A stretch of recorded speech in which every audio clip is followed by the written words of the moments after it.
मां से बढ़कर के कोई भी सबसे पहली जगत में पूजनीय और श्रेष्ठ गुरु मां है।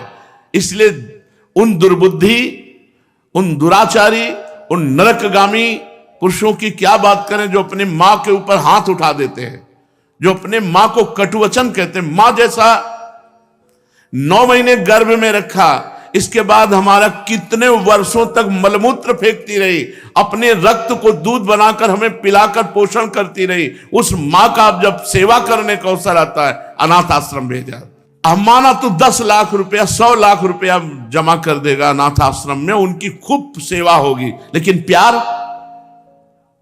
अपना पुत्र अगर 2 रोटी लेकर के आए मुस्कुरा करके, मां कैसी हो, इससे बढ़ करके रुपया पैसा और सुविधा नहीं होती। प्यार कौन देगा?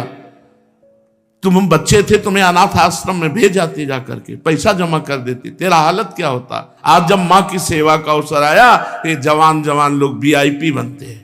ये धर्म है, धर्म निश्चित अपना प्रभाव दिखाकर रहता है। तो अधर्म करोगे तो दंड मिले। सबसे पहली बात समझ लो, मां, जिसके मां हो और कोई देवी देवता पूजने की जरूरत नहीं, पूजो तो तुम्हारे भाग्य की बात है, लेकिन सबसे बड़ी देवी मां है, सबसे बड़ी पूजा मां है। अगर अपनी मां की सेवा कर ली तो भगवान को प्रसन्न कर लिया। मान जाओ हमारी बात, जहां तक हमारी आवाज पहुंचती हो, अगर तुम्हारी मां हो तो चूकना मत। मां का आशीर्वाद ले लो, विश्व ब्रह्मांड में कभी परास्त नहीं होगे। मां महामहिम गुरु है। हां, अगर आप वृंदावन वास करते हो, अपनी मां को पास रखो। जैसी भी परिस्थिति हो, उस परिस्थिति से अपनी मां की सेवा करो, अपने पिता की सेवा करो।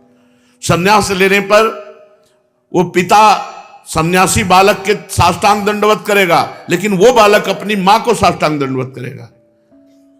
ये बहुत बड़ी महिमा मां की है। पूज्य बाबा कह रहे हैं, इसलिए मां को इस मनुष्य लोक में प्रथम देवता, प्रथम गुरु मानना चाहिए। मातृ देवो भव हमारा वेद कहता है, और पितृ देवो भव। अपने माता पिता की जिसने सेवा नहीं की, आज्ञा नहीं मानी, मनमानी आचरण किए, वो कभी सफल नहीं हो सकता, किसी भी मार्ग में सफल नहीं हो सकता। पूरा जीवन रुपया कमा करके अपने बेटे को बाबूजी बनाना चाहो, बेटे ने जब बूढ़ा अवस्था आई, पानी देने की अवस्था आई, तो घर से निकाल दिया। माता पिता की आराधना करना ये भगवत भक्ति है।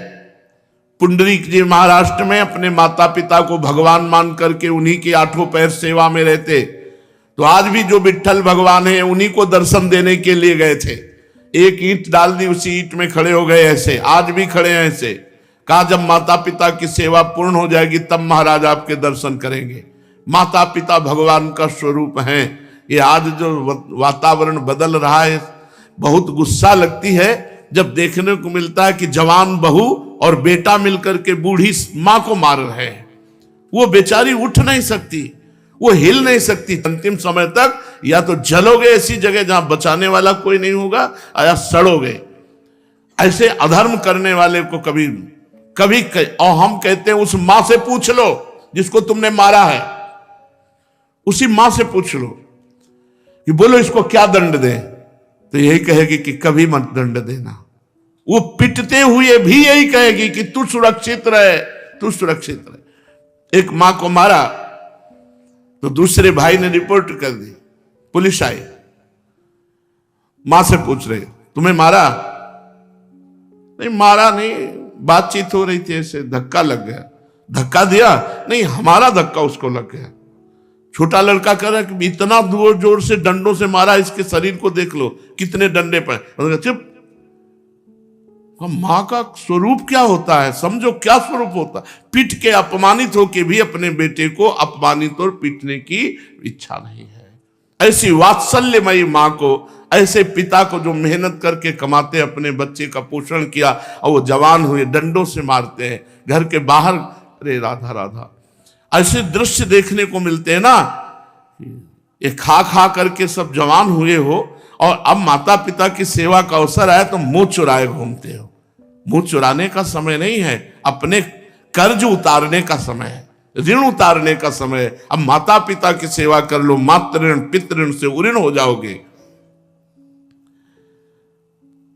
हमने आपको कई बार सुनाया है, एक कश्यप नाम के ऋषि थे, महाभारत में है, तो तपस्या परायण थे। तो जिस वृक्ष के नीचे तपस्या कर रहे थे ऊपर बगुली बैठी हुई थी, बगुला जो टांग उठाकर ध्यानस्थ रहता है मछली के लिए, तो बीट ऊपर गिरा करके तो क्रोध भरी दृष्टि से देखा, तत्काल आग लग गई, बगुली भस्म होकर नीचे गिर गई। तप का प्रभाव होता है। अब उनको बड़ा गर्व हुआ कि नहीं, काफी हम सिद्ध हो चुके हैं, बगुली भस्म हो गई। उठे भिक्षा के लिए गए तो एक दरवाजे में जाके भिक्षाम देहि, तो एक बहू निकली, उसने कहा भगवान कुछ क्षण रुकिए, अभी बना करके लाए। बड़े मृदु वचन से उनका सम्मान करते हुए अंदर गई तो दूसरे दरवाजे से उसका पति आ गया। जब भी पति आए पति की आराधना, उनको जल पिलाया, आसन पे बैठाला, फिर इतने में कुछ समय लगा और कहा भगवान आपके घर के दरवाजे अतिथि देव विराजमान है, आज्ञा हो तो भोजन। अरे उनका पहले अतिथि देवो भव, अतिथि की सेवा करो। अब वो गए, इतना विलंब क्यों किया? उनका हमारे पति देव आ गए, तू मुझे समझते नहीं है, इतना विलंब क्यों किया? बोले महाराज जानती हूं उस वृक्ष की बगुली नहीं हूं कि तुम्हारी आंख टेढ़ी करने से भस्म हो जाऊंगी। अब उनके होश उड़ गए कि ये बात तो केवल हम जानते, दूसरा कोई जानता ही। तो उनका तुम कैसे जाने? बोले मैं अपने पति सेवा के प्रताप से पतिव्रता हूं, मुझे तीनों कालों का ज्ञान है, तुम्हें बिल्कुल ज्ञान नहीं, अभी तुम अज्ञानी हो, अपने को ऋषि भले समझते हो। कश्यप ऋषि नाम था उनका। जाओ, तुम्हें अगर ज्ञान प्राप्त करना है तो जाओ, वहां एक कसाई रहते हैं, वो तुम्हें ज्ञान प्रदान करेंगे। अब कोई संशय नहीं था क्योंकि अलौकिक बात उनको पता है, पातिव्रत धर्म से। वहां गए, जिस कसाई का परिचय बचाया था तो मांस बेच रहा था, कोई कहता 2 किलो तो 2 किलो, 1 किलो तो 1, और ऊंट चल रहे थे। तो कहा कैसी गंदी जगह भेज दिया, चलने लगे। तो कहा कश्यप ऋषि, पहला आश्चर्य हुआ कि ये तो नाम बता रहा है हमारा, हमने तो अभी कुछ बात भी नहीं की, वो अमुक गांव की पतिव्रता ने भेजा है। अब और आश्चर्य हुआ, कहा हाँ। बोले बस खड़े रहो, मैं अपना व्यापार कर लूं, बस अभी आपके साथ चलता हूं। खड़े रहे, थोड़ी देर में वो बेच के दुकान बंद करके कहा तो उनका पहले ये बताओ इतना निंदनीय कार्य करते हो तुम? तो उनका मेरा जन्म हुआ है इसी कुल में, मैं हिंसा नहीं करता, मैं मांस लाता हूं और बेचता हूं और अपने परिवार का पोषण करता हूं क्योंकि मैं ऐसे कुल में जन्मा हूं। तो उनका तुमको ये कैसे पता चल गया मेरा कश्यप नाम है? बोले आपका नहीं, आपके बाप का, आपके पुरखों तक का हमको पता है। और ये कैसे पता चला कि वो बहू ने आपको कहा है ऐसा? बोले मुझे तीनों काल का ज्ञान है, भूत भविष्य वर्तमान। बोले इतना निंदनीय कार्य करते हो और तीनों काल का? बोले हर समय नाम जप करता रहता हूं और अपने कुल के अनुसार व्यापार करता हूं, और मेरी प्रधान पूजा, चलो घर देखो। जब घर में गए तो श्वेत पलंग पर बूढ़े माता पिता सजाए देवता की तरह बैठे थे, जाके साष्टांग दंडवत की और कहा मां आपके घर में अतिथि आए हैं, उनका अतिथि से मिलो और सेवा करो। उनका ये हमारे भगवान है, 8 पहर इनकी पूजा करता हूं, अपने माता पिता की, और अपने कुल के अनुसार आचरण करता हूं और निरंतर नाम जप करता हूं, उसके प्रताप से मुझे तीनों काल का ज्ञान है, भूत भविष्य वर्तमान। तुम अपने माता पिता को छोड़ करके तपस्या के लिए निकले हो, और वो भी अंधे हैं तुम्हारे माता पिता जो स्वयं पानी नहीं ले सकते। तुम्हें कभी न परम पद मिलेगा, न स्वर्ग मिलेगा, नरक मिलेगा तुम्हें।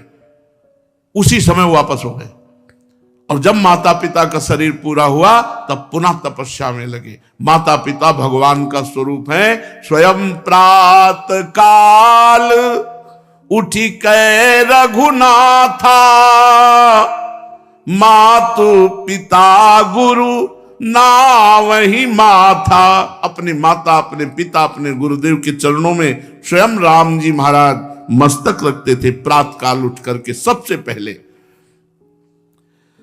अपने माता पिता की जो आज्ञा का उल्लंघन करते हैं उन्हें कभी सद्गति प्राप्त नहीं होती। अब ध्यान से सुनो, यदि माता पिता भगवान का नाम जब भगवान की भक्ति का विरोध करने वाले हो तो उनकी नहीं बात माननी चाहिए। यदि माता पिता भगवान की भक्ति का विरोध करने वाले हो तो नहीं माननी चाहिए। यदि माता पिता गंदी आज्ञा करे तो नहीं देना चाहिए। रोटी दाल खाओ,